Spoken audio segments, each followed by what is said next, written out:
Olá a todos, sejam mais uma vez muito bem-vindos a este vosso encontro psicanalítico, em que hoje, particularmente, vamos falar sobre um assunto muito importante. Vamos falar sobre transexualidade. O meu nome é Sofia Soares Pereira, sou doutorada em Psicologia Clínica e da Saúde, sou psicoterapeuta.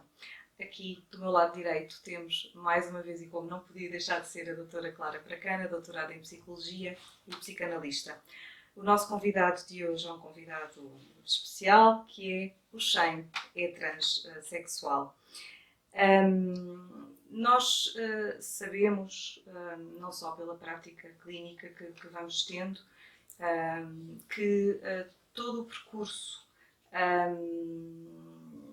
que foste sujeito, Shane, é um percurso bastante tumultuoso, difícil, doloroso e que acarreta muitas vezes bastante sofrimento psíquico. Podes partilhar connosco um bocadinho deste teu percurso? Sim, eu desde miúdo que eu percebi que não era uma menina como as outras, por assim dizer, eu abominava qualquer tipo de vestidinhos e ganchinhos, brincadeiras de meninas para mim era um bocado.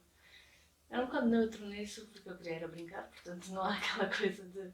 Mas sentia que tinha mais coisas em comum com os rapazes, de alguma forma. No entanto, isso foi-se marcando ainda mais com o passar da idade, depois com começar no secundário e tudo isso, e depois mais tarde na idade adulta, quando eu comecei a ler mais sobre o assunto e a perceber que havia mais pessoas que não eram meninas como as outras, por assim dizer.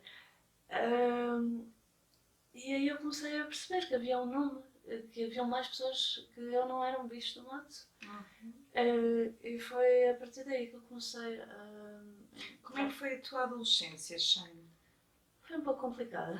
Foi um pouco complicada devido a vários fatores, mas não tanto em relação à transexualidade. Eu tinha, se calhar, de certa forma, ligado a isso, sim, porque, por exemplo, eu tinha muita tendência a mudar várias vezes de visual, tentar encontrar uma tribo onde me encaixasse. Sim. E talvez tivesse um pouco a ver com o procurar do eu, o procurar aquilo com que me identificava e mais tarde perceber o porquê de eu não me conseguir encaixar em lado nenhum. Não, obviamente que as pessoas trans sejam mais uma tribo urbana, é uma coisa completamente à parte, mas de certa forma faltava aquele sentido de pertença. Desculpa interromper, Sochene, é para dizer que esta questão do sentido de pertença é, como diz a teoria psicanalítica e a psicologia também, não é? É muito típica da adolescência. O adolescente tem esta necessidade de sentir que pertence a um grupo. E, portanto, isso naturalmente aconteceu contigo com certeza, não é? Mas talvez com mais dificuldade no sentido em que. Acabava por não encaixar em Exatamente. nenhum. Desculpa interromper, Mas achei que era talvez numa busca constante de identidade, porque a verdade é que o Shane nasceu menina, não é? Mas diz, os médicos disseram que sim. Os médicos disseram que sim.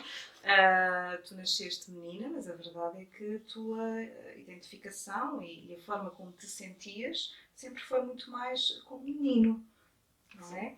Podes-nos falar um bocadinho disso, no fundo, essa desarticulação, não é? Que ias sentindo, não é? Era um pouco isso, sim. Eu não sentia que era como as minhas colegas ou como as minhas amigas. Não sentia que faltava qualquer coisa. Mas brincavas mais com os meninos? Estavas numa escola mista, se por não é? Brincavas mais com os rapazes, a jogar a bola, etc. Brincava um pouco com ambos, porque era uma escola pequenina. Sim. Era uma escola bastante pequena, mas eu brincava, por exemplo, fora da escola. Eu na escola não podia fazer muito disparate, muitas brincadeiras, aquelas brincadeiras típicas de rapazes, porque a minha mãe era a professora. Isso é outra questão. Mas, por exemplo, fora da escola brincava, tinha sempre um grupo de amigos rapazes. E subíamos às árvores, íamos roubar fruta aos vizinhos, íamos jogar às escondidas perto do rio. Sentias-te mais livre fora da escola. E ele aceitava muito bem. Eles Porque às vezes há aquela fase do menina não entra, não é? Era isso que eu iria bolinha da perguntar. boluzinha, não é? Ele aceitava muito bem. Como é que te sentias no grupo de pares? Como é que te sentias? Senti-me bastante bem. Sim. Senti-me que era quase como se fizesse parte do grupo. Nunca tivemos isso da menina não entra, até porque também havia outras raparigas no grupo. Mas. Isso nunca foi um problema então, nessa altura? Não, eu apenas achava que era um bocado Maria Rapaz. Tu tens irmãos ou irmãs? Tenho.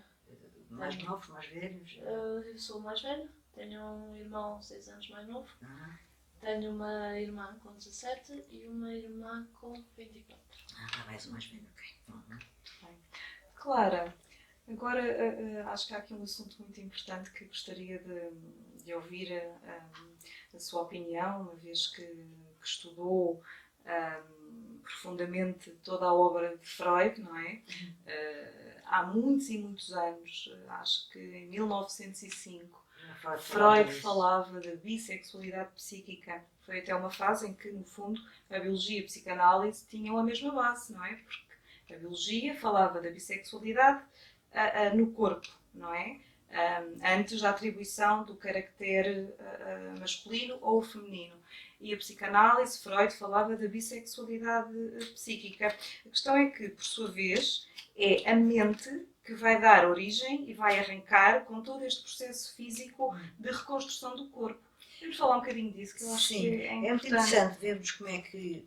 Isto não é de agora, no fundo, não é? Portanto, já há mais de 100 anos atrás... Em 1905 já falava disso. Já Mas eu ponho aqui um livro já de 37, em que ele, num texto chamado Análise Determinável e Interminável, ele diz assim, estou aqui a traduzir do inglês, diz isto assim: é um facto bem conhecido que sempre houve e haverá pessoas que, em determinado período, tomam como objeto amoroso membros do seu sexo ou membros do outro sexo, sem que uma coisa interfira com a outra. Chamamos essas pessoas bissexuais e aceitamos a sua existência sem nos sentirmos sequer surpreendidos. Isto é incrível, escrito em 1937, não é? Há quase 100 anos, esta naturalidade quase com que ele fala disto, não é? Um homem que é um homem de uma época vitoriana, não é? Quer dizer, e contrasta com muito que a gente ouve dizer hoje em dia, e às vezes coisas horrorosas. Eu lembro de uma coisa há uns anos horrível que aconteceu com uma brasileira chamada Gisberta. Lembras-te disso, Shane? Que mataram a pancada, não é? Uma coisa verdadeiramente repugnante. Então diz ele aqui que portanto, esta questão pode ser vivida dentro do indivíduo. Portanto, uma pessoa tem uma determinada quantidade de líbido. Vou tentar explicar isto de maneira mais simples. Nós todos temos um reservatório de líbido, que é o quê? É uma energia psíquica, emocional, que pode ser aplicada em vários objetos. Ou no namorado, ou numa namorada, ou num amigo, ou numa amiga, ou no trabalho, ou num hobby que se tenha, mas temos uma quantidade limitada dessa energia psíquica ou emocional. E por isso é que esta repartição que fazemos tem muito depois também a ver com esta questão da bissexualidade entre a pessoa. A pessoa pode apostar mais no elemento do sexo oposto ou menos. Os homens, normalmente, especialmente os da minha geração,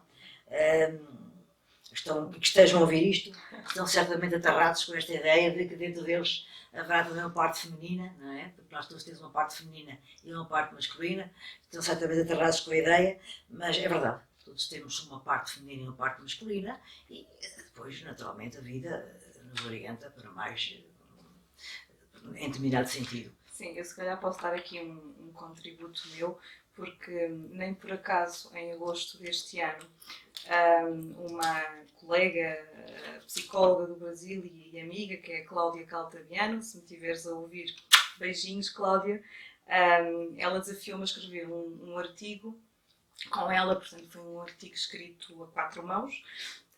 Ainda não foi publicado, estamos à espera, mas é um artigo que fala sobre a transexualidade e fala também sobre as partes femininas e masculinas que há nas mulheres e nos homens.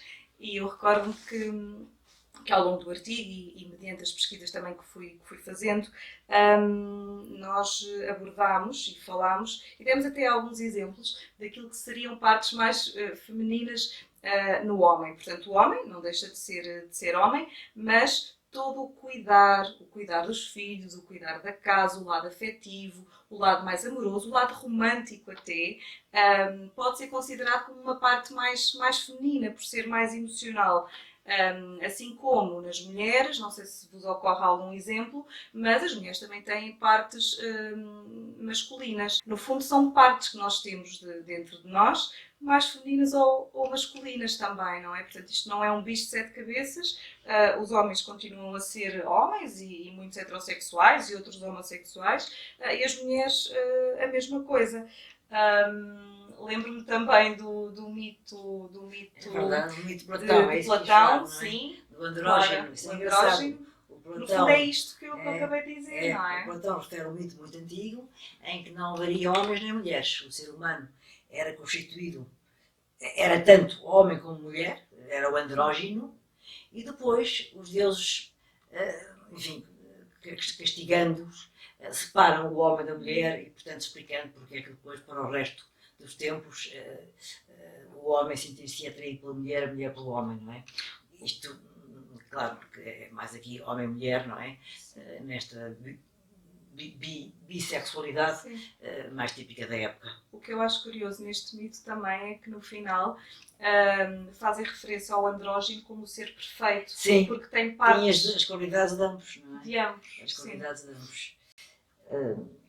Bom, também outro assunto que é importante nós falarmos, e até porque este assunto tem mesmo que ser pensado, não é? E o nosso objetivo também com este vídeo é levar um bocadinho os nossos pensamentos, aquilo que fomos pensando ao longo do tempo, para vocês que estão aí desse lado também poderem pensar e no fundo explorar outras formas de ver este assunto. Este tema acaba por ter também várias palavras e vários conceitos ou várias formas de falarmos sobre ele de diversas maneiras e causa-nos muita confusão. É muito confuso às vezes, por exemplo, a questão da orientação sexual com uma pessoa transgénero, não é? Shane, no teu caso, tu que és transexual, estás a passar por um processo neste momento hormonal, certo? De mudança de sexo. Fala-nos um bocadinho da tua orientação sexual, não é? E explica-nos melhor estes conceitos, porque há tantas palavras novas que nós nem conhecemos, que eu própria não conheço, que é importante esclarecer. Então é assim, a orientação sexual é completamente independente da identidade de género. Tal como temos pessoas cis, que são as pessoas que se identificam com o género que lhe foi assignado à nascença. Pessoas cis. Do mesmo lado, em oposição a pessoas trans do outro lado. Portanto, como eu ia dizendo, tanto como há pessoas cis, homossexuais, bissexuais, heterossexuais, pansexuais, até assexuais. Sim. São simplesmente pessoas que não sentem qualquer tipo de atração ou românticas. Há N tipos diferentes de orientação. Pronto. A orientação sexual é um círculo completamente independente da identidade de género, da expressão de género e dos papéis de género. Explicamos lá isso.